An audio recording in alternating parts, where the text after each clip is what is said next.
Topic हम पढ़ते हैं पाइथागोरस प्रमेय के बारे में।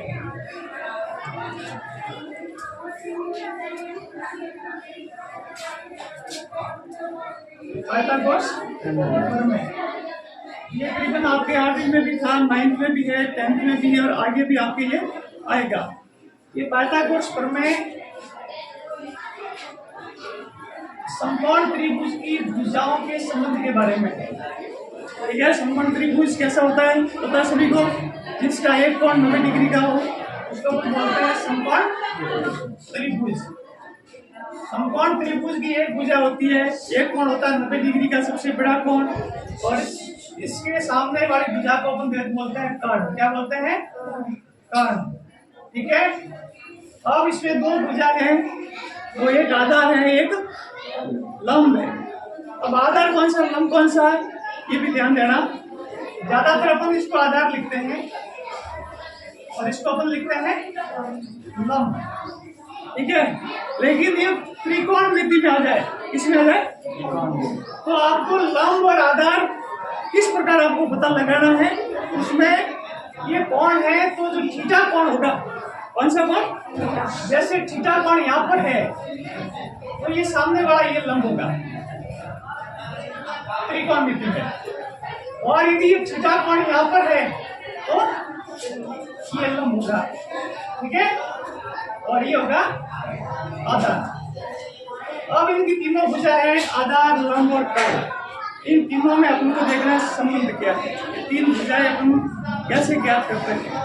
ठीक है, एक बात ध्यान रखना, ये जो पाइथागोरस है ना, पाइथागोरस प्रमेय, इसका दूसरा नाम बोधायन प्रमेय भी है। क्या नाम है? बोधायन प्रमेय। ठीक है, अब आप देखेंगे कि बोधायन कौन है, पाइथागोरस कौन है। तो खास बात ये है कि अपन जो गणित पढ़ते हैं वो अंग्रेजों द्वारा स्थापित, भारत में जो स्थापित जो शिक्षा पद्धति के आधार पर अपन पढ़ते हैं। ठीक है, तो उसके हिसाब से हम पाइथागोरस पढ़ते हैं। पाइथागोरस एक यूनान का एक ग्रीक देश है। कौन सा देश है? वहाँ का एक ग्रीक था। ठीक है, उसने इस प्रमेय को सिद्ध किया था, इसलिए इसका नाम है पाइथागोरस।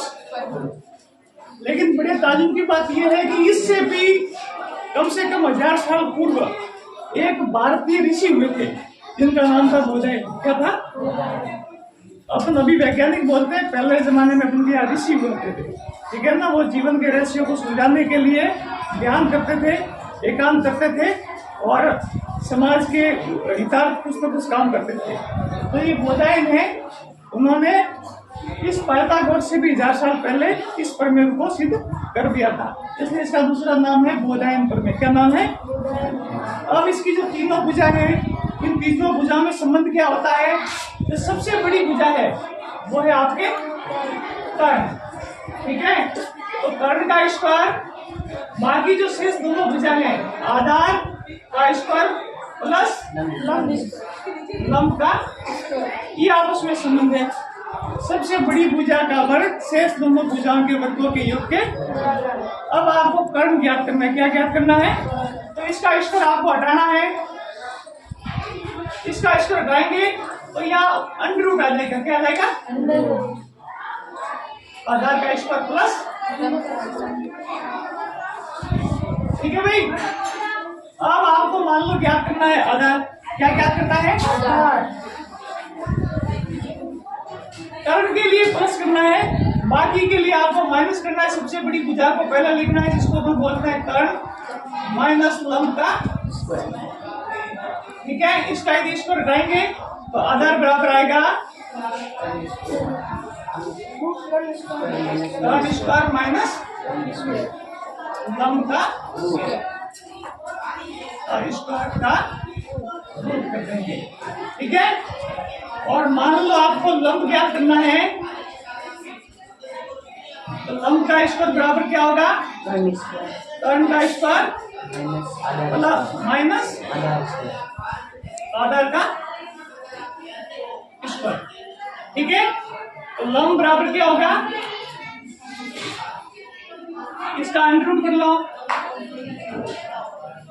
कर्ण का स्क्वायर माइनस आधार का। दिमाग में बैठा?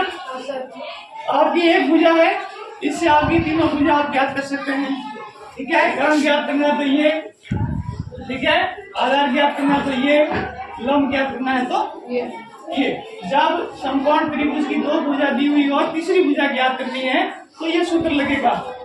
कभी कभी क्या होता है कि इस पाइथागोरस की एक ट्रिक भी आती है जिसमें आपको सबसे छोटी एक भुजा दी हुई होगी।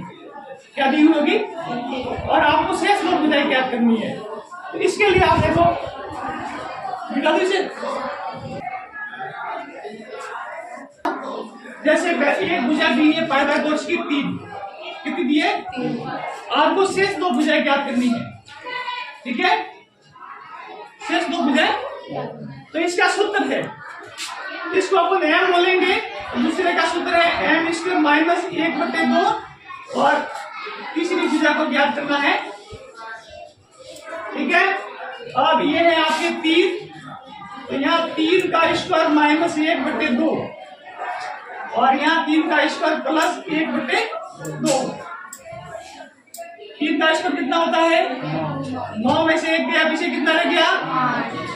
8/2। 9 प्लस 1, 9 में एक जोड़ा कितना है? 10/2। तो ये आपकी भुजा आ जाएगी 3, 4 और 5। ये आपके तीनों भुजा है। ठीक है, यदि पहली भुजा दी है तो शेष ये पाइथागोरस ट्रिक से आप शेष दो भुजाएं ज्ञात कर सकते हैं समकोण त्रिभुज की। ठीक है, अब देखो यहाँ तो मैंने लिखी है विषम संख्या। क्या लिखी है? यदि सम संख्या हो सबसे छोटी तो आप क्या करेंगे? कितने सेकंड का हो गया? तो भुजा ज्ञात करने के लिए इस तरह से है। अब उनके पास में मान लो कि पहली भुजा सम है। कैसी है? जैसे ये आप लिखे आपके 6, क्या लिखे हैं? और इसको दूसरा ज्ञात करना है तो 6/2 का आप स्क्वायर कीजिए।